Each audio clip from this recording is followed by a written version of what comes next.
You're watching Noir Street. I'm your host, Nero Wolfe. Every story hides a secret, and every shadow hides a clue.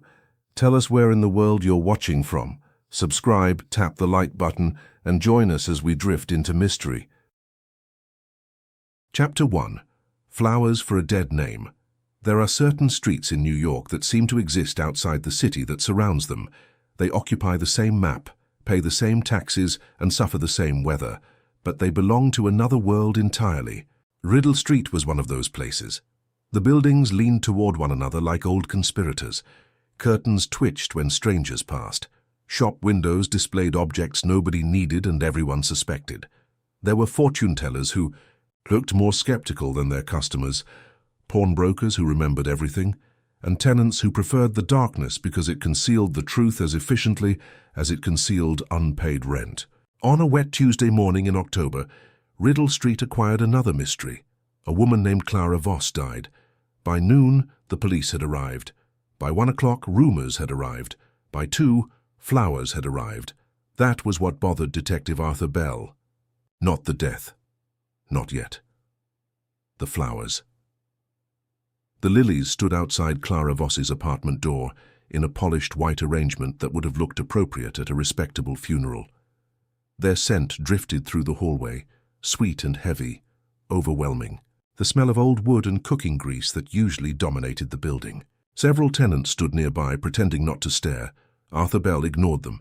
He examined the card, then examined it again, then read it a third time.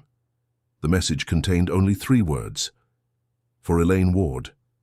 Nothing else. No signature. No explanation. No apology, just a name, a dead name. The detective looked up. The landlord shifted nervously. A woman from the second floor crossed herself. Someone coughed. Bell turned back to the card. Interesting, very interesting, because Clara Voss had not been named Elaine Ward for 15 years. According to every document currently available, the name no longer existed. Yet somebody remembered it, somebody knew it, and somebody had ordered funeral flowers before the police had even completed their first round of questions. The detective glanced toward the open apartment door. Inside, uniformed officers moved quietly through the rooms. The body had already been removed. Only absence remained. Absence and questions. Bell preferred questions. They usually lasted longer. Inspector Raymond Heller emerged from the apartment carrying a notebook. He looked tired. Most inspectors looked tired. The profession encouraged it. "What have you got?" he asked. Bell handed him the card. Heller read it, then frowned. "Elaine Ward?" "Yes." "Relative?" "No." "Friend?" "No." "Then what?" Bell folded the card and returned it to its envelope. Her previous identity. The inspector looked up. Now he was interested. Good interest occasionally improved police work. "Explain." Bell nodded toward the apartment. Clara Voss arrived in New York 15 years ago. Before that, Elaine Ward. The inspector blinked. "Legal name change?" "Yes." "Why?" Bell shrugged. "That's what we're about to learn." The inspector looked toward the flowers, then back at Bell. "You think the sender knew her before the change?" "No." The answer arrived immediately. The inspector frowned. "No?" Bell shook his head. "I think the sender knew her before the reason for the change." The hallway became quiet. Interesting. Very interesting. The inspector stared at him, then sighed. "I hate it when you start talking like that." Bell smiled faintly. "So do murderers." The apartment occupied the 3rd floor of a narrow brick building that had once aspired to respectability and later settled for survival. Clara Voss had rented it for 7 years, lived alone, paid on time, avoided neighbors, the kind sort of tenant landlords appreciate and detectives distrust. Bell entered the sitting room. The curtains remained half-drawn. Afternoon light filtered through them reluctantly. A sofa stood against one wall. A bookshelf occupied another. The room appeared tidy, carefully tidy, the sort of tidiness people create because disorder frightens them. Interesting, very interesting. The detective crossed toward the writing desk. Nothing appeared disturbed. A framed photograph stood near a lamp. Bell picked it up. A younger Clara smiled back. Not Clara. Elaine. The difference mattered. People do not abandon names casually. They abandon them because something attached to them must be escaped. Bell examined the photograph, then placed it down. A knock sounded behind him. Officer Jennings entered. Medical examiner's report. Bell accepted the paper, then read again. Interesting. Very interesting. The cause of death appeared straightforward. Too straightforward. Cardiac arrest. No obvious violence, no obvious struggle, no obvious reason. The detective disliked obvious things, particularly when they appeared in murder investigations. What time, he asked. Between 9 and 11. Bell nodded. The flowers had arrived at 12:40. Interesting. Very interesting. Very fast grief. Almost professional. He crossed toward the bookshelf. Most volumes appeared ordinary. Novels, biographies, travel guides. One title attracted attention. A local history of a small town in Ohio. Bell removed it. The book opened easily. Too easily. Something had been hidden inside. Recently, the indentation remained visible. Interesting. Very interesting. He examined the hollow. Empty. Whatever belonged there was gone. The detective smiled faintly. Now the room had begun cooperating. The landlord appeared shortly afterward. His name was Marvin Kent, a thin man with nervous hands and an unfortunate mustache. Bell questioned him for 20 minutes. The results were mixed. Clara had few visitors. She disliked attention. She received letters occasionally. She never discussed her past. She paid cash whenever possible. Interesting. Very interesting. What about yesterday? Bell asked. Kent hesitated, then answered. A visitor came. The detective looked up. Describe. Male, helpful. Age? Middle-aged. Name? I don't know. Interesting. Very interesting. Did Clara know him? Kent swallowed. Yes. Bell became still. How do you know? The landlord looked uncomfortable. She called him by name. The room became quiet. What name? Kent hesitated again. Then, Elaine. Interesting. Very interesting. The detective stared. You're certain? Yes. Not Clara? No. The landlord shifted nervously. That's why I remembered. Bell nodded slowly. The visitor had used the old name. The flowers used the old name. The connection practically introduced itself. Interesting. Very interesting. By early evening, the detective had assembled a preliminary timeline. At approximately 8:30, a visitor arrived. The visitor knew Clara's former identity. The visitor spent roughly 40 minutes inside the apartment. The visitor departed. Several hours later, Clara died. Before police completed their work, funeral flowers arrived addressed to Elaine Ward. Not Clara Voss. Elaine Ward. The dead name mattered. That much was obvious. The question was why. Bell returned to headquarters shortly before 7. His office overlooked a narrow street crowded with taxis and impatience. He sat, opened a file, and began searching. Interesting. Very interesting. The name Elaine Ward existed. Records survived. Not many. Enough. 15 years earlier, a young woman named Elaine Ward disappeared from a small Ohio town shortly after a local scandal. No criminal charges, no newspaper coverage beyond a few brief reports. No public explanation. Then nothing, until Clara Voss appeared in New York. Interesting. Very interesting. The detective leaned back. The scandal involved 3 names: Elaine Ward, a businessman named Gerald Voss, a woman named Ruth Voss. Interesting. Very interesting. Bell stared at the page, then at the ceiling, then at the page again, because Clara eventually adopted the surname Voss, the same surname. Not coincidence. Never coincidence. The clock reached 8. Outside, traffic continued. Inside, the mystery deepened. The flowers had not been sent by a stranger. The sender knew the old name. The sender knew the old life. And somewhere between Elaine Ward and Clara Voss lay the reason a woman was dead. Arthur Bell closed the file.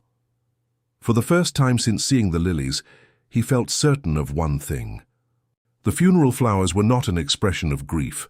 They were a message, a very personal message, and whoever sent them had just introduced themselves to the investigation. Chapter 2. The Woman Who Changed Herself. The next morning, Riddle Street had done what Riddle Street always did after death. It continued. The grocer opened his shutters. The baker burned his first tray of rolls and blamed the oven. A boy with newspapers shouted headlines that had nothing to do with Clara Voss, because private deaths seldom interest the city unless they inconvenience traffic. But inside number 27, where Clara had lived behind locked doors and careful curtains, the air had changed. Fear had not left with the body. It had settled into the walls. Detective Arthur Bell returned shortly after 9 with Inspector Heller, 2 officers, and a patience that looked almost like boredom to men who did not know him well. Bell was rarely bored. He simply believed excitement was a waste of evidence. Marvin Kent, the landlord, met them in the hall. His mustache looked even more unfortunate in daylight. "You're back," Kent said. Bell looked at him. "So are you. I live here." That explains part of it. Kent blinked, decided not to answer, and led them upstairs. The funeral lilies had been removed from Clara's door, but their scent remained faintly in the corridor. Sweet, heavy, accusing. Bell paused where the flowers had stood. The card had already gone to evidence. For Elaine Ward. 3 words. A dead name, a buried life, a deliberate cruelty. He entered the apartment. In daylight, Clara Voss's rooms looked less mysterious and more controlled. That was not the same as innocent. Everything had a place. The teacups faced the same direction. The books were aligned by height. The curtains had been pinned so they opened exactly 7 inches on each side. The writing desk was polished, but not decorated. The carpet showed no stray threads. Even grief, had Clara owned any, would probably have been folded. Bell stood in the sitting room and looked around. "She was afraid," he said. Inspector Heller glanced at him. "Of being murdered?" "No, of interruption." Heller sighed. "You always make me regret asking." Bell crossed to the door and examined the locks. 3 of them, 1 ordinary, 1 heavy deadbolt, 1 sliding chain, all recently oiled. Interesting. Very interesting. He looked at the windows. 2 locks on each. Curtains heavy enough to block a view from the opposite building. A small mirror hung beside the entry, angled so that a person inside could see anyone standing outside without opening the door fully. Interesting. Very interesting. Clara Voss had not lived like a woman expecting friends. She had lived like a woman expecting recognition. The first neighbor was Mrs. Tilly Grover from across the hall, a widow with sharp elbows and sharper memory. Bell questioned her in the parlor, while Heller leaned against the mantel and pretended not to listen. "Mrs. Voss was quiet," Mrs. Grover said. "Most neighbors call quiet people strange after death. She was strange before death." "Good. Specifics are welcome." The widow sniffed. She never opened the door without asking who it was. "Common sense. She never accepted packages unless the messenger stayed in the hall. More common sense. She never gave her real age. That is not a crime. She paid the rent 6 months in advance." Bell looked up. "Interesting, very interesting, always. Twice a year. Cash? Yes. Large sums? To me, yes. To you, perhaps not." Heller coughed. Bell ignored him. "Did she receive visitors?" "Almost never." "Almost?" The widow leaned forward. Like many people who disliked gossip, she had brought a full supply. 1 gentleman came sometimes. "Name?" "I never knew." "Description?" "Tall, grey hair, good coat, walked as if stairs were beneath him." "Age?" 50, perhaps." "Did she welcome him?" Mrs. Grover hesitated. "Good. Hesitation often contains truth trying to put on shoes." She admitted him. "That is not the same thing." "No." "Was she pleased?" "No." "Afraid?" "Yes." Bell's pencil stopped. "Certain," Mrs. Grover nodded. When he knocked, she looked through the door first. "I saw her face once." "And?" "She looked as if she had seen yesterday come back." "Interesting. Very interesting." The second neighbor, a tailor named Abel Moss, added little except one useful fact. "She hated unexpected knocks." Who does not? Heller said. Moss shook his head. No, sir, I mean hated. Once a boy came up with laundry by mistake. She went white as flour. Belle wrote that down. The third neighbor, a young typist named June Ellis, supplied another small piece. Mrs. Voss had manners, she said. Meaning. She spoke properly, not fancy, careful. Belle nodded, careful again. The word kept following Clara Voss around like a shadow. She had money too, June added. How do you know? She dressed simply, but the fabric was good. Her shoes were always repaired before they looked worn. Poor people wait until after. That was well observed. Belle liked good witnesses. They were rare and should be encouraged like orchids, though he would never have used that comparison aloud. By noon, the outline of Clara Voss had sharpened. She had arrived on Riddle Street 7 years earlier, with cash, manners, and no clear history. She kept to herself. She feared visitors. She arranged her rooms like barricades, and someone had sent flowers addressed to a name she had abandoned 15 years ago. Belle returned to the sitting room. The room still had more to say. Rooms usually do. People hide things where they believe habit will protect them. Behind loose boards, inside books, beneath mattresses, in sewing baskets. The unimaginative hide under beds. The careful hide inside order. Clara had been careful. Belle began at the writing desk. The top drawers contained ordinary things, stationery, sealing wax, receipts, a fountain pen, a small address book with only 6 names. The lower right drawer was locked. That was courteous of it. Locked drawers saved detectives time by admitting importance. Heller saw him studying it. Want it opened? Yes. A thin tool and 30 seconds from Officer Jennings solved the problem. The drawer slid out. Inside lay a small tin box. Locked too. Clara had believed in layers. Belle opened it. The contents were few. Old train tickets, a faded photograph, a torn letter. Nothing glittered, nothing announced itself. Therefore, everything mattered. He lifted the train tickets first. 4 tickets. Kept flat, wrapped in tissue. Cleveland to Albany, Albany to New York. 2 local transfers. The dates matched Clara's disappearance from Ohio 15 years earlier. Interesting. Very interesting. Heller leaned closer. She ran. Belle nodded. Not blindly. The tickets had been purchased separately. Different stations, different days. A woman trying not to be followed. A woman who knew pursuit. Next came the photograph. It showed 3 people standing in front of a summer house. A younger Clara. No, Elaine Ward. There a man in his 30s with a handsome face and empty eyes. A woman with a firm mouth and pearls at her throat. Someone had torn away the 4th figure. Only an edge remained. Belle turned the photograph over. 1 word had been written on the back. B4. Not a date, not a location. A judgment. Interesting. Very interesting. The torn letter was last. Only the lower half survived. The paper had yellowed. The handwriting was neat, but hurried. Belle read the fragment silently, then aloud. I will not carry your name any longer. If truth has a price, then let me pay it somewhere no one knows me. Do not look for Elaine. She is finished. The signature remained. Elaine. The room became quiet. Even Heller had nothing to say. Belle folded the letter carefully. Clara did not merely change her name, he said. No, Heller answered. She buried one.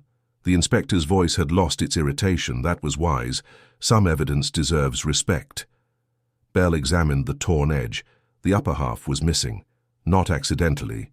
Deliberately removed. The surviving fragment showed departure. The missing part might show cause. He held it to the light. No hidden writing, no watermark of immediate value. But the paper was expensive. Not what a poor, frightened woman would casually use. Interesting. Very interesting. Find out who Gerald Voss was, Belle said. Heller looked at him. You think Clara married him? I think she took his name. That is not the same thing. No, the inspector stared, then smiled unwillingly. You enjoy this? No, Belle said. I dislike being lied to by dead people. By late afternoon, the inquiry had spread beyond Riddle Street. Records confirmed that Elaine Ward had vanished from the town of Briar Hill, Ohio, 15 years earlier. Gerald Voss had died 6 months after her disappearance. His wife, Ruth Voss, had left the town soon afterward. A small scandal had surrounded the household, but never reached open court. No charges, no official findings, no clear explanation. Interesting. Very interesting. Because private scandals leave fewer records and deeper wounds.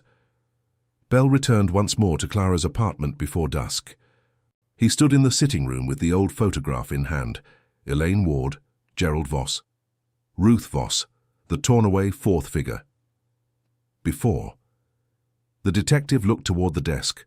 The locked drawer had contained a life reduced to 3 objects. Tickets. Photograph. Letter.escape. Memory. Confession. Not complete. Not yet, but enough. Someone had found Clara Voss after 15 years. Someone had remembered Elaine Ward. Someone had sent lilies before grief could become public. That was not accident. That was announcement. Bell moved to the door and looked down the hallway. In his mind, he placed the flowers there again. White lilies, polished paper, a card addressed to the dead name, for Elaine Ward. Not for Clara, not for the woman she became, for the woman someone refused to let stay buried. The killer, or the sender, had reached into Clara's hidden past and pulled out the one name that could still frighten her. Bell closed the apartment door. Behind him, the rooms returned to silence. But silence no longer meant emptiness. It meant waiting. And Arthur Bell had learned enough to know Clara Voss had not been running from memory. She had been running from a person. Chapter 3. The Florist's Memory. The following morning began with rain, not enough to improve New York. Nothing could accomplish that before breakfast. Just enough to leave sidewalks shining and taxi drivers offended. Detective Arthur Bell stood beneath the awning of a florist shop on Lexington Avenue and watched a delivery boy struggle with an umbrella that clearly preferred independence. The boy lost. The umbrella escaped. The city approved. Bell entered the shop. The scent of flowers met him immediately. Roses, carnations, lilies. Enough fragrance to disguise almost anything except murder. The proprietor stood behind a counter, arranging white chrysanthemums with the concentration of a surgeon. His name was Leonard Pike. No relation to any previously murdered person. New York occasionally reuses names. Bell showed his badge. The florist sighed. Police rarely buy flowers. Detective, Mr. Pike, what can I do for you? Bell removed a photograph. The funeral arrangement outside Clara Voss's apartment. White lilies, black ribbon. The card no longer visible. The florist looked at it, then nodded. Interesting. Very interesting. You remember it? Of course. Why? The man smiled faintly. People assume florists forget customers. You don't? No. Why not? Because flowers arrive during important moments. He shrugged. People remember weddings and funerals. Florists remember the people. Fair enough. Bell liked him immediately. That made the conversation dangerous. Interesting witnesses often disappoint. Tell me about the order. The florist set aside the flowers. It came the morning before delivery. Phone? No. Written? No. He paused. In person. Interesting. Very interesting. Bell removed his notebook. Describe. The florist thought carefully. Good sign careful memories last longer. Male. Helpful. Age? 50 perhaps. Height? Average. Build? Average. Bell waited. People always remember something. Eventually. The florist nodded. Gloves. Interesting. Very interesting. What kind? Dark leather. Because of the weather? No. The florist shook his head. It wasn't cold. Interesting. Very interesting. Bell looked up. What else? The man frowned, trying to reach memory. Then, a scar. The detective became still. Where? The florist touched his own hand. Near the thumb. Interesting. Very interesting. Bell wrote it down, a gloved man with a scar, not much enough. What did he order? The lilies. Specifically? Very specifically. The florist's expression changed. Interesting. Very interesting. He knew exactly what he wanted. Meaning, no substitutions. No alternatives. No suggestions. The florist folded his arms. He requested white funeral lilies. He requested black ribbon. And he requested a handwritten card. Belle nodded. The card, yes. The florist hesitated, then smiled faintly. That's why I remembered him. Interesting, very interesting. Go on, he corrected me. Belle looked up. Corrected you? Yes. The florist crossed toward a ledger, opened it, turned pages, then pointed. There. Belle read the entry. Interesting. Very interesting. The original order had listed, for Clara Voss crossed out. Beneath it, for Elaine Ward interesting, very interesting. Belle stared, then read it again. The florist nodded. I wrote Clara Voss, because that was the delivery address. And? The customer became annoyed. The room became quiet. Annoyed? Very. What did he say? The florist considered, then repeated carefully, No, Elaine Ward, that's who they're for. Interesting, very interesting. The detective closed the ledger. Not confusion, not mistake, deliberate choice. The old name mattered. The sender wanted it seen, wanted it understood, wanted it remembered. Interesting, very interesting. What about delivery? Belle asked. The florist nodded. He had instructions. Naturally, the florist smiled. You sound disappointed. I distrust, naturally. Fair answer. The florist continued. The flowers were not to arrive immediately. Interesting, very interesting. When? After sunrise.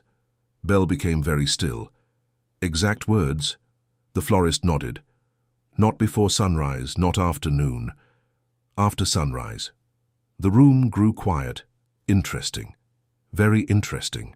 Very deliberate. The sender knew Clara would never see them. The flowers were not intended for the victim. They were intended for witnesses, for police, for neighbors, for anyone who would read the card. Interesting. Very interesting. The florist seemed to reach the same conclusion. His expression darkened. I didn't know about the death. No. If I had... Belle raised a hand. Don't. The florist stopped. Detectives dislike unfinished apologies. They're impossible to file. Belle thanked him and turned toward the door, then paused. Something bothered him. A small thing, the sort that often becomes large later. He looked back at the arrangement photograph. Interesting, very interesting. The ribbon, the black ribbon, something about it felt wrong, not dramatic. Specific. The detective crossed back toward the counter. Mr. Pike, yes. The ribbon. What about it? Belle handed him the photograph. The florist looked, then frowned. Interesting. Very interesting. That isn't mine. The room became quiet. What? The florist pointed. The lilies are mine. The arrangement is mine. The ribbon isn't. Belle stared. Interesting. Very interesting. What do you mean? The florist shrugged. Black funeral ribbon comes from several suppliers. Not this one. Why? The florist looked surprised. Because I know it. Fair enough. Explain. The florist took the photograph, examined it closely, then nodded. There. He pointed toward the edge. The weave. Belle looked, saw nothing. Naturally, florists and detectives notice different details. The florist continued. Only one supplier uses that pattern. Interesting. Very interesting. Who? The answer arrived immediately. Hartwell Memorial Goods. The detective wrote it down. Location? The Old Market District. Interesting, very interesting. The Old Market District occupied one of the oldest sections of the city. Old businesses, old warehouses, old grudges, an appropriate neighborhood for funeral supplies. Belle arrived shortly after noon. The district smelled faintly of rain, coffee, and history. Hartwell Memorial Goods occupied a narrow brick building between a monument engraver and a warehouse specializing in religious candles. New York remains committed to thematic neighborhoods. The owner, Samuel Hartwell, looked approximately as old as his merchandise. Belle showed the photograph.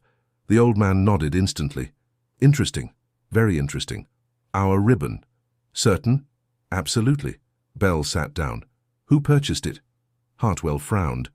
then crossed toward a ledger. Interesting, very interesting. Old businesses preserve records because memory eventually becomes expensive. The proprietor examined several pages, then stopped. Interesting, very interesting. There. Belle looked. The entry appeared ordinary. One spooled up black memorial ribbon, cash purchase, on no name, of course. That would have been too convenient. Do you remember the customer? Hartwell hesitated. Good sign, then nodded. Interesting. Very interesting. Somewhat. Male? Yes. Age? Middle-aged. Belle sighed. New York apparently employed only one description. What else? The old man considered, then touched his hand. Interesting. Very interesting. A scar. The room became quiet, near the thumb, exactly where the florist remembered it. Interesting. Very interesting, the same man, almost certainly. The proprietor continued. He asked specifically for funeral ribbon. And he asked whether anyone else used it. Interesting. Very interesting. Belle sat back. Now that was interesting. Not merely buying ribbon. Researching ribbon. The sender wanted identification, wanted uniqueness, wanted the flowers traced. Interesting. Very interesting. The message grew clearer. The lilies had never been sympathy. The card had never been sympathy. The ribbon had never been sympathy. Everything had been selected deliberately. The old name, the delivery time, the funeral flowers, the unique ribbon. The sender wanted the gesture noticed, wanted it investigated, wanted it connected to Elaine Ward. Belle left the market district shortly before 4. Rain continued falling softly across the city. The streets reflected grey clouds and impatient pedestrians. The detective walked slowly, thinking. Interesting, very interesting. The flowers arrived after Clara died. The sender knew she was dead. The sender wanted everyone else to know who she had once been. Not Clara Voss. Elaine Ward, the woman she buried 15 years earlier. Someone had reached into the grave of her past and dragged the name back into daylight. That wasn't grief. That wasn't guilt. That wasn't remembrance. It was accusation or triumph. Possibly both. Back at headquarters, Belle pinned the florist's statement beside the photograph of the lilies, then beside the old train tickets, then beside the torn letter, then beside the photograph marked before. The wall had begun talking, not clearly. Not yet, but enough. Interesting. Very interesting. A gloved man with a scar near his thumb, a dead woman with 2 names, funeral flowers ordered after the murder, a card using the abandoned identity, and black ribbon chosen because it could be traced. The sender wasn't hiding. Not really. The sender was announcing something. The question was simple. What? Arthur Bell looked once more at the photograph of the lilies. The flowers stood outside Clara's apartment, exactly as they had the morning after her death. Elegant, expensive, deliberate, not sympathy, not mourning. A message delivered after murder, and somewhere behind that message stood a person who wanted the world to remember Elaine Ward. Chapter 4. The Locked Sitting Room. The difficulty with locked room mysteries is that they encourage imagination. Detective Arthur Bell disliked imagination. Imagination invents tunnels. It invents secret passages. It invents acrobatic murderers capable of crossing rooftops like circus performers. Facts are usually less athletic. The morning after his visit to the florist and the old market district, Bell returned to Clara Voss's apartment, determined to examine the death itself rather than the flowers that followed it. The lilies had introduced the mystery. The room would solve it. At least that was the theory. Like many theories, it looked better before inspection. The building remained quiet. The excitement of murder had begun to fade into routine speculation. Tenants now discussed Clara's death with the calm confidence people reserve for events they understand least. Marvin Kent met Bell in the hallway. The landlord looked exhausted. More questions. Always. I've answered plenty. Then you'll appreciate the practice. Kent sighed. Bell considered that a productive exchange. The apartment remained sealed. Officer Jennings unlocked the door. The detective entered. The sitting room appeared exactly as before, orderly, controlled, careful. Yet now Bell examined it with a different purpose. Not who Clara had been, how she had died. The room measured approximately 16 feet by 18, a sofa, 2 chairs, a writing desk, a small dining table, a fireplace. Nothing unusual, which immediately made Bell suspicious.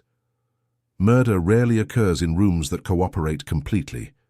He crossed toward the fireplace. The grate contained ashes, ordinary enough. A small coal fire had burned there on the night of Clara's death. Interesting. Very interesting. Beside it stood a small table. Upon that table rested the teacup, half empty. Untouched since discovery, Bell picked it up carefully. The tea had long since cooled. The surface showed no obvious contamination, no unusual odor, no visible residue. Yet something about it bothered him. Interesting. Very interesting. Inspector Heller entered moments later. Anything? Bell handed him the cup. The inspector examined it, then frowned. Tea. Excellent. You already knew that. Yes. Heller sighed. I dislike helping you. Most people do. The inspector set down the cup. Robert Dane supposedly died escaping, though the absence of a body left enough doubt to keep rumors alive for years.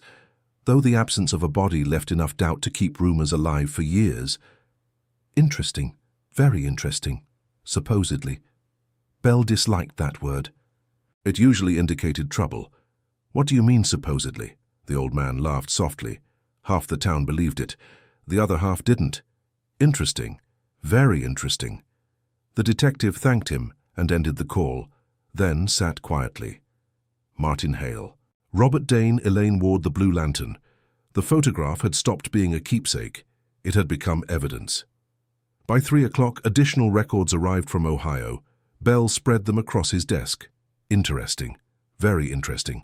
Martin Hale had prospered. Considerably. He now owned a chain of manufacturing businesses, respected, successful, admired. The sort of citizen newspapers enjoy photographing. Interesting. Very interesting. Robert Dane's file looked different. Thin, incomplete. Uncomfortable. Officially dead. Body never recovered. Interesting. Very interesting. The detective read the report twice, then a third time.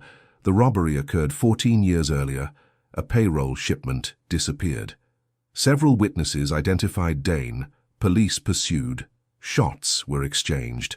Dane vanished near a river. No body. Case closed. Interesting. Very interesting. No body. Bell had encountered that phrase before. It often translates loosely as, "We got tired." The detective leaned back. The room became quiet. Gradually, the pieces shifted. Not enough, some Elaine Ward, now Clara Voss, a woman who changed her name, a woman who fled Ohio, a woman who feared visitors, a woman now dead. Interesting. Very interesting, and connected to 2 men from her past, one prosperous, one supposedly dead. Neither possibility improved the situation. Late that afternoon, Bell received another surprise. The enlarged photograph had finished processing. The technician entered carrying prints. Interesting. Very interesting. The detective examined them immediately. Then sat very still. Interesting. Very interesting. The torn figure had become clearer, not complete. Enough. A woman, young, dark-haired, standing beside Robert Dane. Interesting. Very interesting. The detective stared, then reached for another photograph. Clara Voss, recent, older, changed, but recognizable. Interesting, very interesting. The woman in the torn section wasn't Clara. The woman in the torn section wasn't Elaine. Someone else had been removed, deliberately. The room became quiet, very quiet. The photograph now showed Elaine Ward, Martin Hale, Robert Dane, an unidentified woman, 4 faces, 1 removed. Interesting. Very interesting. The detective pinned the image beside the florist report, then beside the train tickets, then beside the torn letter. The wall had become increasingly informative, not cooperative, informative. There is a difference. Inspector Heller arrived shortly before 5. Bell handed him the updated records. The inspector read silently. then frowned. Interesting. Very interesting. Martin Hale. Yes. Respectable businessman. Apparently. Heller turned pages. Robert Dane. Yes. Dead criminal. Apparently. The inspector sighed. You keep saying things like that. Because they deserve it. Fair answer. Heller sat down. The room remained quiet.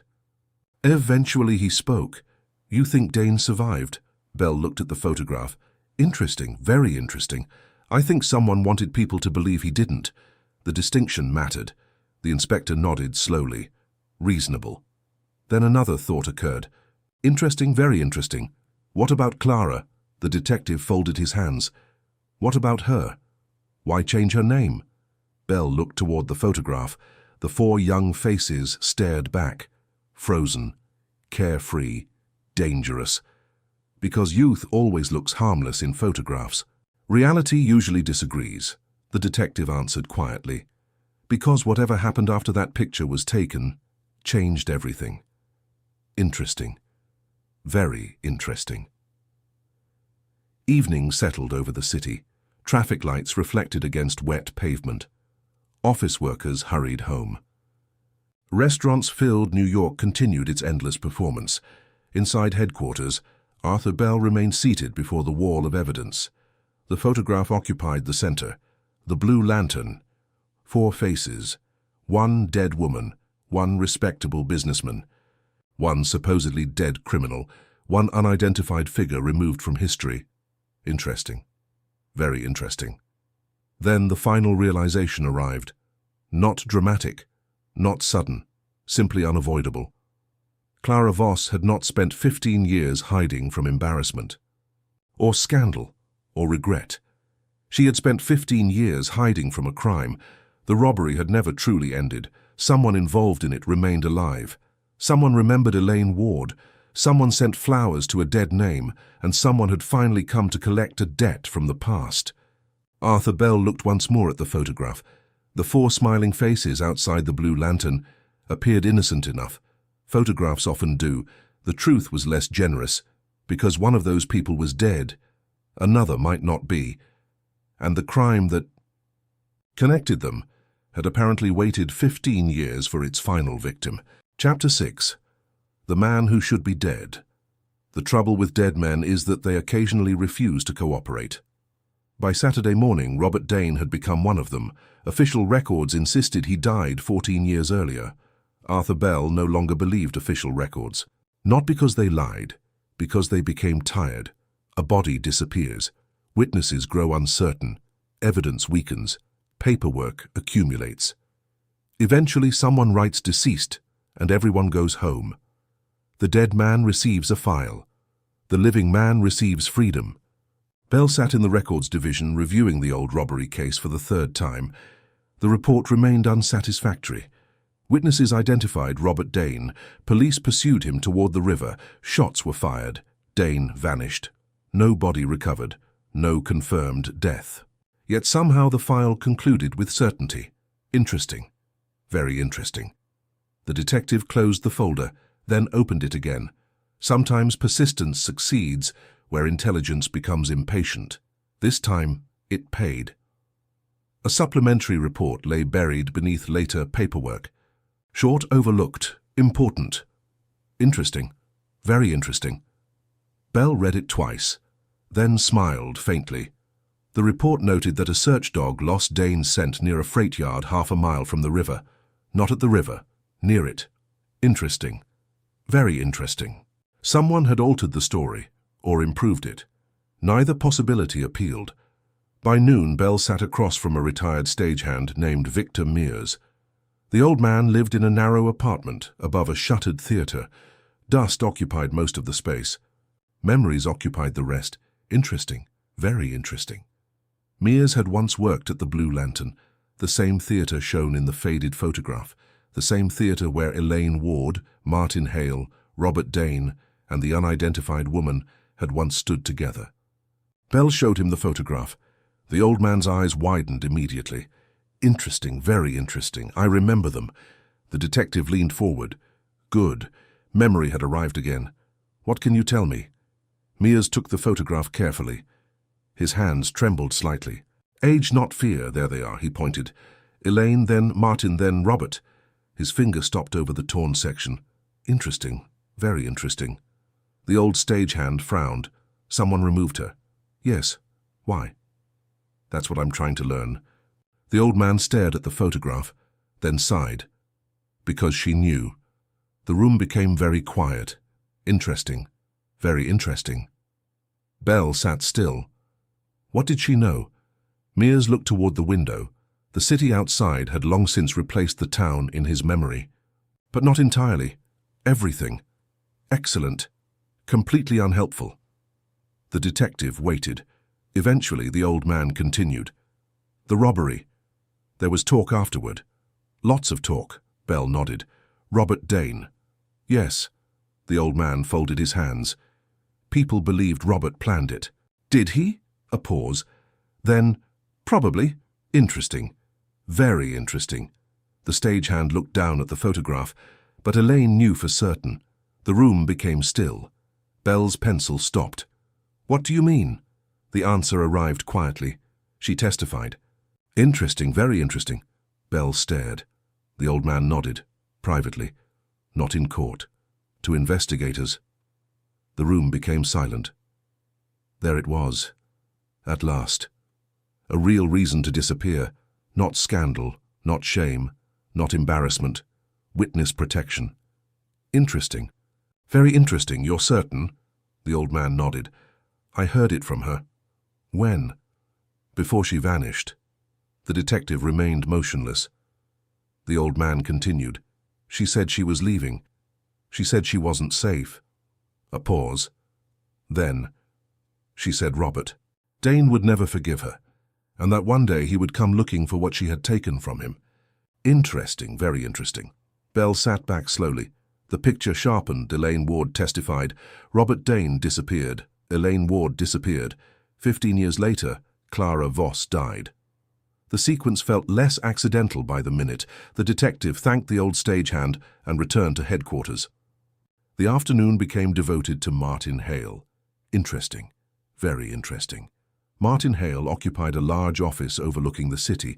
The furnishings suggested success. The receptionist suggested wealth. The security suggested concern. Belle approved.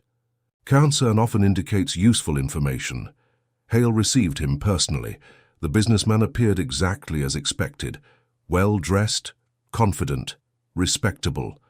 The sort of man whose photograph appears beside charitable donations. Interesting. Very interesting. Detective Bell, Mr. Hale, they shook hands briefly, professionally.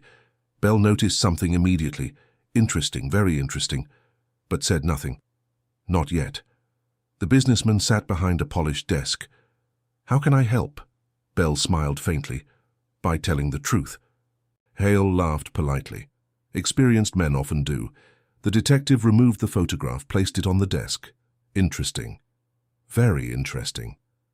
Recognition appeared instantly, then vanished. Too late. Bell had already seen it. You know these people. The businessman looked down, then nodded. Yes? Elaine Ward. Yes. Robert Dane. Yes. And you? A pause. Then. Yes. Interesting.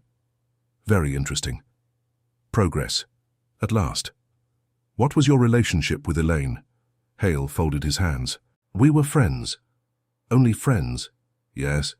The answer arrived too quickly. Interesting. Very interesting. Bell ignored it. For how long? Several years. When did you last see her? The businessman answered immediately. 15 years ago.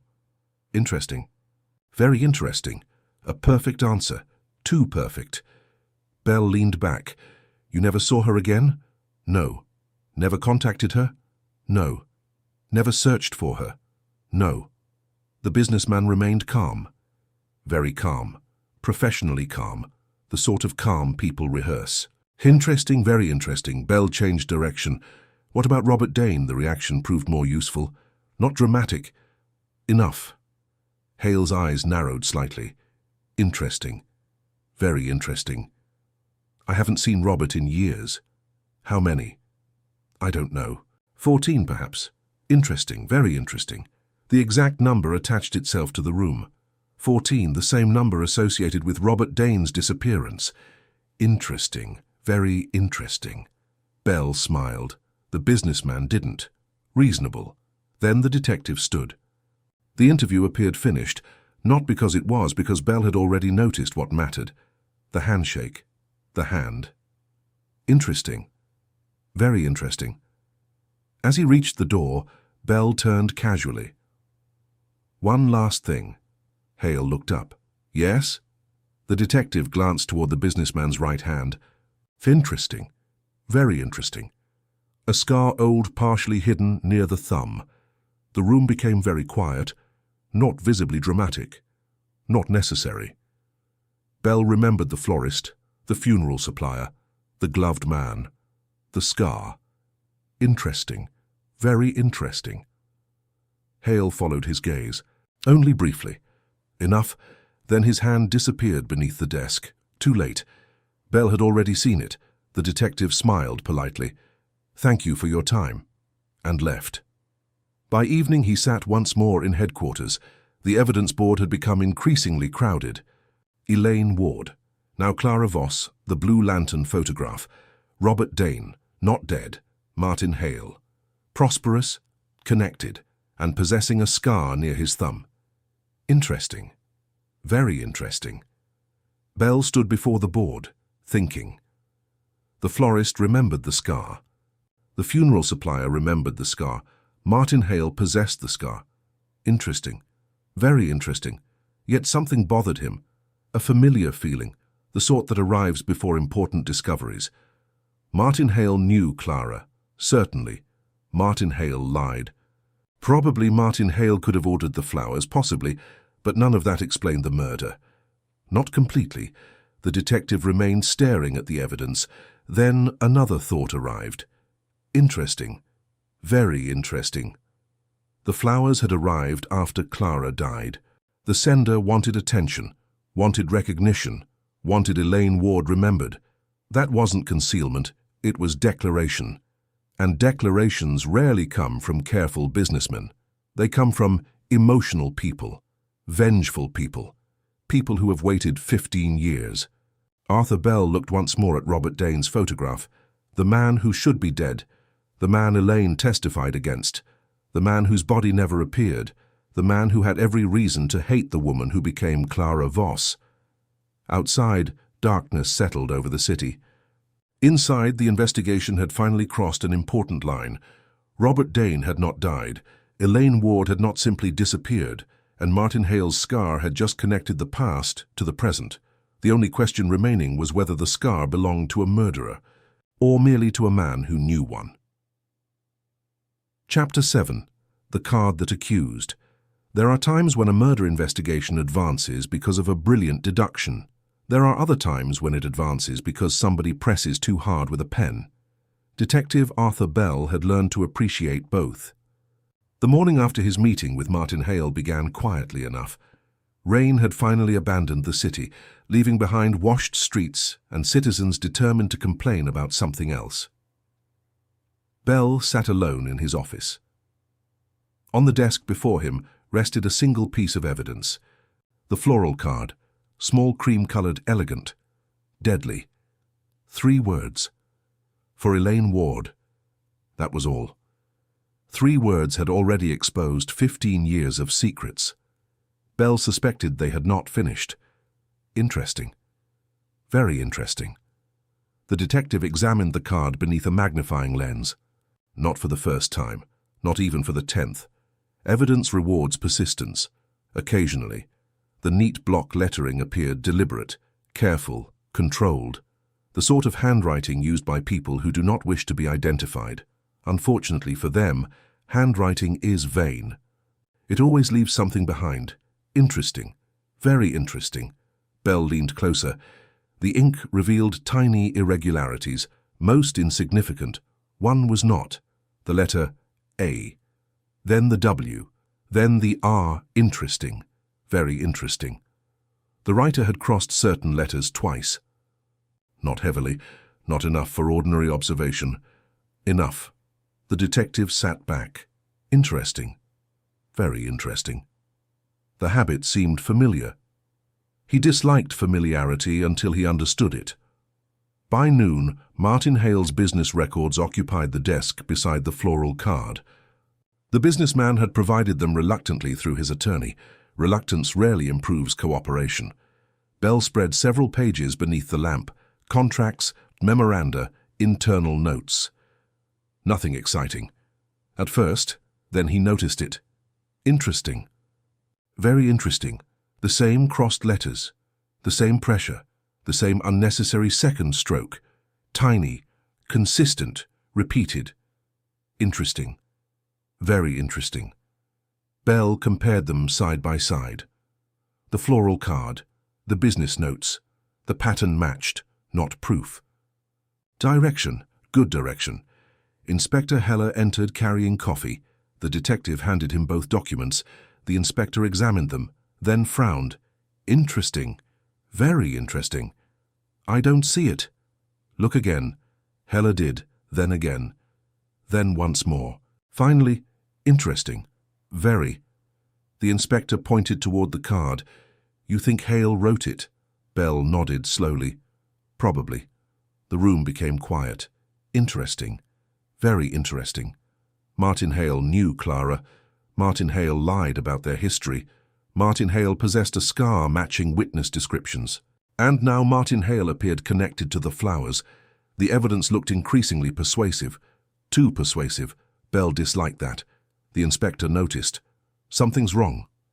Yes. What? Bell looked at the card, then at the calendar, then back at the card. Interesting. Very interesting. The timing. The room became quiet. Heller frowned. What timing? The detective folded his hands. The flowers. Interesting. Very interesting. The inspector waited. Bell continued. They arrived after Clara died. Yes. They were ordered before the death became public. Yes. The inspector blinked, then sat down, slowly. Interesting. Very interesting. There it was. The problem, the florist's statement, the delivery records, the timeline, everything. The flowers had been ordered before police arrived. Before newspapers reported anything. Before neighbors spread rumors. Before the city knew Clara Voss was dead. Interesting. Very interesting. Yet the arrangement had been designed as funeral flowers. Not ordinary flowers, not congratulations, not apology. Funeral lilies with black ribbon, and a card addressed to a dead name. The room became very quiet. Bell stared at the evidence wall. Interesting, very interesting. The conclusion waited there. Simple, uncomfortable, unavoidable. Who orders funeral flowers before a death becomes known? The murderer, or someone expecting the murder. Interesting. Very interesting. The distinction mattered perhaps, perhaps not. That afternoon, Bell returned to Martin Hale's office. The businessman looked less comfortable this time. Good. Comfort is overrated. The detective placed the floral card on the desk, then placed Hale's business memorandum beside it. Interesting. Very interesting. Hale examined them. His expression remained controlled, professional, careful. Bell disliked careful people. They required extra work. You wrote the card. The businessman looked up. No. The answer arrived immediately. Interesting, very interesting. Bell nodded. Expected, then pointed. The crossed letters. Silence. The double strokes. Silence. The pressure marks. Silence. Interesting. Very interesting. The businessman finally sighed. A useful sound. People rarely sigh when winning. I wrote many notes. Yes. Many cards. Perhaps. I don't remember this one. Bell leaned back. Reasonable answer. Not persuasive. Interesting. Very interesting. The detective changed direction. When were the flowers ordered? I don't know. Try. I can't. Try anyway. The businessman stared, then looked away. Interesting. Very interesting, Bell noticed. People often reveal more through avoidance than speech. Finally, Hale answered. I didn't order them. The room became quiet. Interesting. Very interesting. The detective believed him partially, which was inconvenient. The evidence connected Hale to the card, yet something remained wrong. The businessman looked frightened, not guilty, frightened. Different thing, different shape. Bell left without arresting him. The decision annoyed Inspector Heller considerably. That evening the two men reviewed the case again. The evidence wall had become crowded. Elaine Ward, Clara Voss, Robert Dane, Martin Hale, the flowers, the photograph, the robbery, the old theatre, the witness testimony. Interesting. Very interesting. The detective stood before the wall, thinking, always thinking. Then another possibility arrived. Interesting. Very interesting. Not the murderer, the messenger, the card accused, the flowers accused, the use of Elaine Ward accused. Every element pointed backward, toward the old crime, toward the vanished witness, toward a life abandoned 15 years earlier. The sender wanted attention, wanted memory, wanted recognition. Interesting, very interesting. The floral arrangement had never been private grief. It had been public accusation. The question remained against whom. The killer wanted satisfaction. Arthur Bell looked once more at the photograph of the lilies, then toward the empty compartment hidden inside the brooch. The robbery had finally returned. The key had finally surfaced. And somewhere in New York, a murderer now possessed both a means to find the missing fortune and a reason to celebrate. The only remaining question was whether revenge had come from the man who should be dead, or from the respectable businessman who had spent 15 years pretending the past no longer existed. Chapter 9. The Wrong Dead Man by Tuesday morning, Martin. Hale looked like a murderer, which was exactly what made Arthur Bell suspicious of the appearance. Arthur Bell distrusted appearances, partly because appearances often lie, partly because the guilty frequently encourage them. The evidence against Hale had become impressive. The old connection to Elaine Ward, the hidden history, the scar near the thumb, the handwriting similarities, the lies about not seeing Clara. Piece by piece, suspicion had settled around him like dust. The difficulty was that the dust no longer fit the furniture. Interesting. Very interesting. Bell sat in his office examining photographs of Martin Hale's right hand. 3 images, different years, different settings, the same scar. Interesting. Very interesting. Inspector Heller entered carrying coffee. The detective accepted it gratefully. Murder investigations improve noticeably after caffeine. What now? Heller asked. Bell handed him the photographs. The inspector examined them, then frowned. The scar. Yes. What about it? The detective leaned back. How old is it? Interesting. Very interesting. The inspector looked again, then shrugged. Old. Specific. No. Fair enough. Bell reached for another folder. This one came from Hale Manufacturing. Employment records, insurance reports, medical documents. Interesting. Very interesting. The inspector read silently, then looked up, then looked down again. Interesting. Very interesting. A factory accident? Yes. The room became quiet. The report dated back 12 years. Martin Hale's hand had been injured by industrial machinery, several stitches. Permanent scar, documented, verified, witnessed. Interesting, very interesting. The detective folded his hands. The scar is real? Yes. The florist described it correctly? Yes. The room became quiet. Inspector Heller sat slowly. Interesting, very interesting. Then understanding arrived. Not completely. Enough. The scar doesn't make him the man. Exactly. The detective nodded. The florist remembered a scar. The funeral supplier remembered a scar. Everyone focused on the scar. Nobody focused on the rest. Interesting. Very interesting. Bell reached for the witness statements. The florist described the customer as average height. Average build, approximately 50 years old. Interesting. Very interesting. Martin Hale stood 6'3", looked younger than 50, possessed a build nobody would call average. Interesting. Very interesting. The room became very quiet. At last, A mistake, not by the witnesses, by the investigator. The scar distracted everyone, including Arthur Bell. The detective disliked that, particularly when he had been the investigator. Inspector Heller leaned back. "So Hale isn't our man?" Bell nodded slowly. "No. Interesting, very interesting. The evidence wall suddenly looked different, not because anything changed, because one assumption had died. Those are often the most useful deaths." By noon, Bell visited Martin Hale again. This time the businessman looked tired rather than defensive. An improvement. The detective preferred tired truth to energetic lies. Hale listened quietly while Bell explained the factory records. The scar, the witness descriptions, the contradiction. When Bell finished, the businessman nodded. "Interesting. Very interesting. You finally believe me," the detective considered. "No," Hale almost smiled. Reasonable reaction. "Then why are you here?" Bell sat down. "Because you still know something." The businessman looked toward the window. The city shimmered beneath gray skies. "Interesting, very interesting." Finally, Hale sighed, a useful sound. People sigh when resistance becomes expensive. "I knew Robert Dane." The room became still. "Interesting, very interesting." There it was. At last. Not rumor, not speculation, knowledge. Bell remained silent.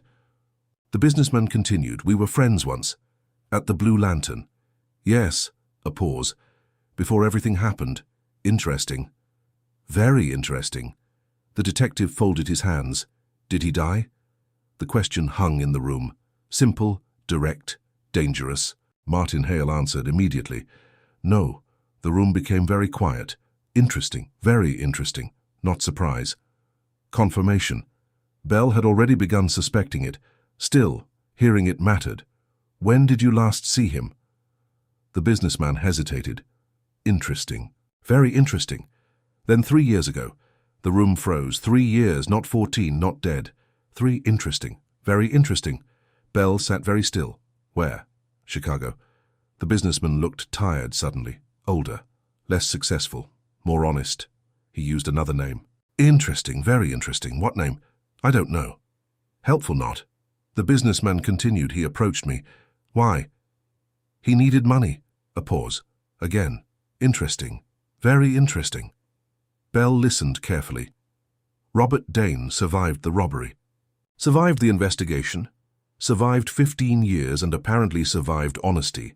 The man drifted through cities under false identities, occasional jobs, occasional schemes, occasional disappearances. Interesting. Very interesting." Then another question occurred. A better question. Did he know about Clara? Martin Hale closed his eyes briefly. The answer arrived before the words. "Interesting. Very interesting. Yes." The room became silent. "How?" I told him. "Interesting. Very interesting." Bell stared. The businessman looked miserable. Good, miserable people often tell the truth. "I thought it didn't matter." A pause. "I was wrong." The detective remained silent. The businessman continued. "Robert asked about old friends. I mentioned Elaine." "Or Clara." Another pause. "Several months later, I regretted it." Interesting. Very interesting. There it was. The connection, the bridge, the mistake. Bell left shortly afterward. The city looked different now. Not safer. Clearer. Robert Dane had returned. Not physically, perhaps. Certainly historically. The dead man wasn't dead. Interesting. Very interesting. By evening, another discovery arrived, a photograph, old Dot Graney, taken 2 years earlier at a racetrack outside Philadelphia. Interesting. Very interesting. The image came from a private investigator. The man in the picture used the name Richard Nolan. The face belonged to Robert Dane, older. Heavier alive. Interesting. Very interesting. Bell stared at the photograph for nearly a minute, then pinned it beside the others. The evidence wall seemed pleased. At last. A ghost with a face. The detective studied the image. Interesting, very interesting. Then another realization arrived. Not dramatic, not complicated, correct. Robert Dane knew Martin Hale possessed the scar. Robert Dane knew Hale remained connected to Elaine Ward. Robert Dane knew investigators would examine old relationships. Interesting. Very interesting. The florist remembered the scar. The funeral supplier remembered the scar. The flowers pointed toward Hale. The handwriting pointed toward Hale. Everything pointed toward Hale, almost too perfectly, as though someone had arranged the evidence for that very purpose.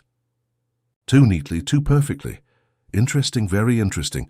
The dead man had borrowed a living suspect, an elegant solution, a dangerous one. Bell sat at his desk as darkness settled outside. The pieces finally aligned. Robert Dane survived. Robert Dane used false names. Robert Dane learned Clara's identity. Robert Dane acquired the key hidden inside the brooch, and Robert Dane deliberately directed suspicion toward Martin Hale. Interesting. Very interesting. Then came the flowers, the lilies, the card, the old name. For Elaine Ward, not Clara Voss, never Clara Voss. The distinction mattered more than ever, because money explained the brooch, money explained the key, money explained the murder. The flowers explained something else entirely. They were not about theft. They were about hatred remembered for 15 years. Hatred. Interesting. Very interesting. Robert Dane did not merely want Clara. 2 uniformed officers occupied the hallway. The remaining chairs had been arranged in a rough semicircle. One by one the witnesses arrived.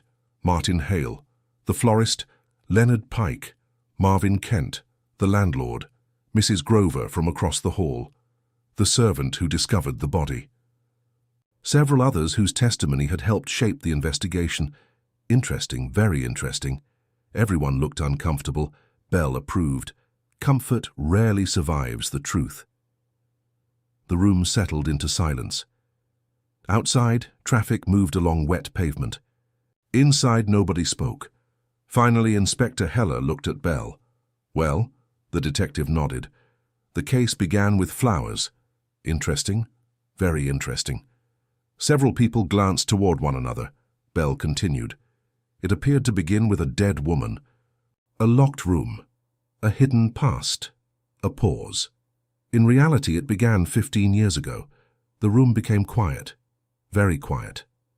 Bell crossed toward the fireplace. The old evidence table stood nearby. Upon it rested the broken brooch, the floral card, the photograph from the Blue Lantern. The objects looked harmless. Evidence usually does. The detective picked up the photograph. Elaine Ward. The old name settled over the room. Interesting. Very interesting. Later, Clara Voss. Before that, a witness. Before that, an accomplice. Nobody interrupted. Bell nodded toward the brooch. After the Blue Lantern robbery, Elaine helped hide stolen money. She later betrayed the men responsible.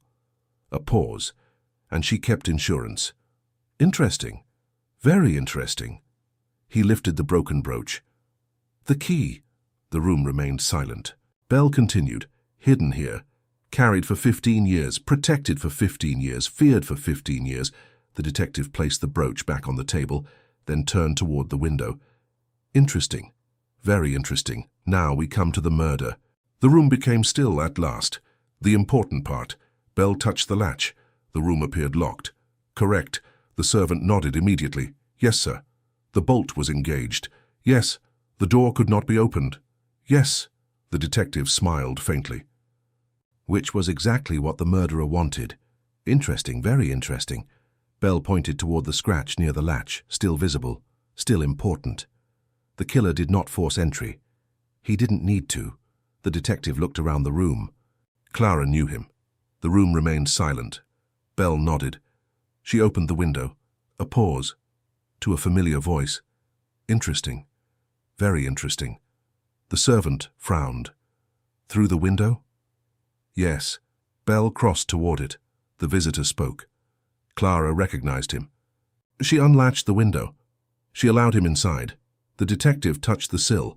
The disturbed dust proved movement. The scratch proved manipulation. The tea proved conversation. The brooch proved struggle. Everything fit. Interesting. Very interesting. Martin Hale nodded slowly. The detective continued. The murderer demanded the key. Clara refused. A struggle followed. Bell lifted the broken brooch. The clasp broke. The compartment opened. The key was taken. The room remained silent. Nobody argued, nobody could.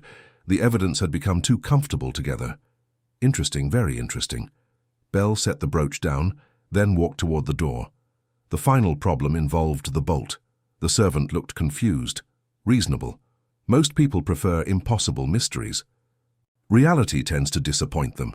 The detective removed a thin wire from his pocket. Interesting. Very interesting. Several people leaned forward. Bell threaded the wire through the demonstration latch, then slowly manipulated it. The bolt slid. The room became silent.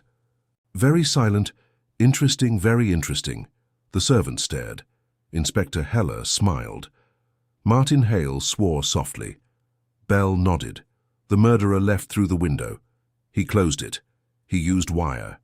He engaged the bolt from outside. The detective removed the wire.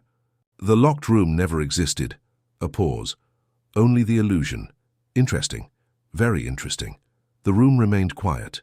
Then Bell turned back toward the evidence table. At last, the flowers. The card. The mistake. He picked up the small cream-colored card.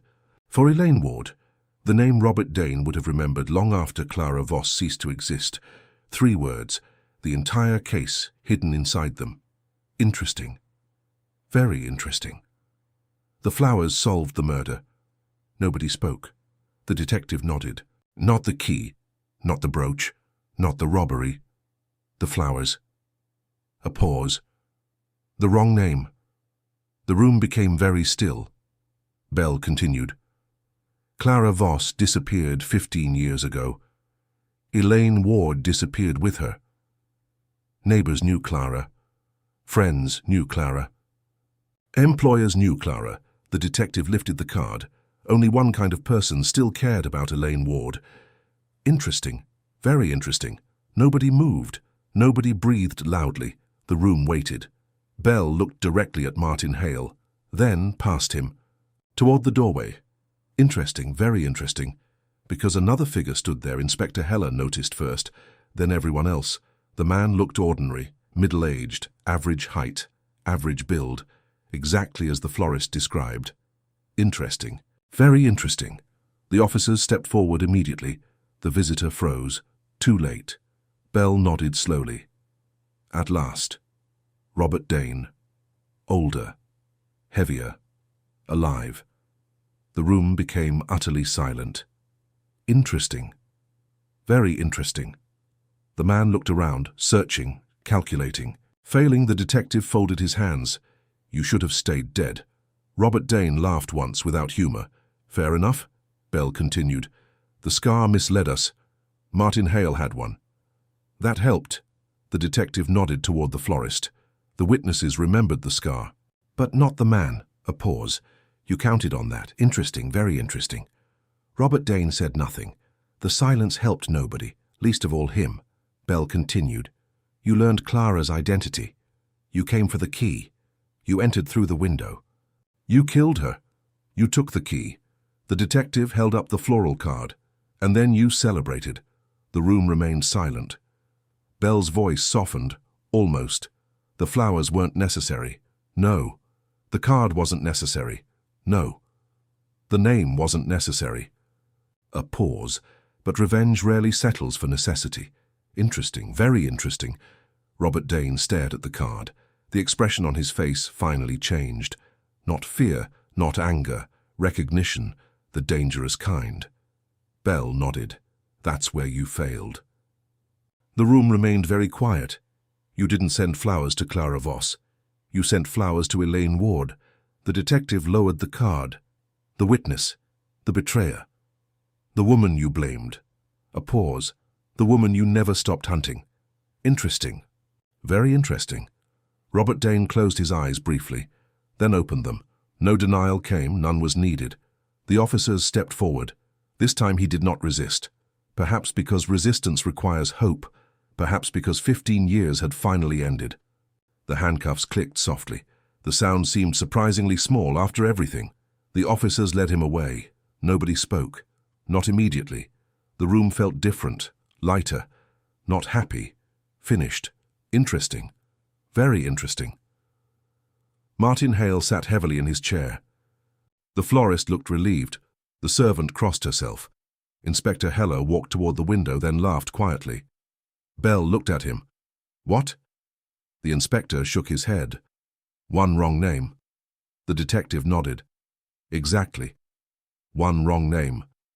15 years earlier, Elaine Ward disappeared. Clara Voss took her place.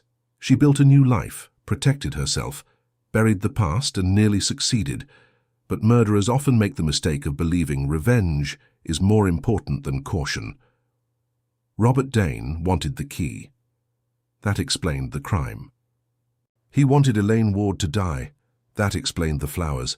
The key revealed greed, the card revealed identity, and identity solved the case. Arthur Bell stood alone in the sitting room after the others departed. The apartment seemed strangely peaceful. The fire had gone cold. The teacup remained empty. The chair beside the hearth sat waiting for a woman who would never return. Bell looked once more at the floral card, then folded it carefully.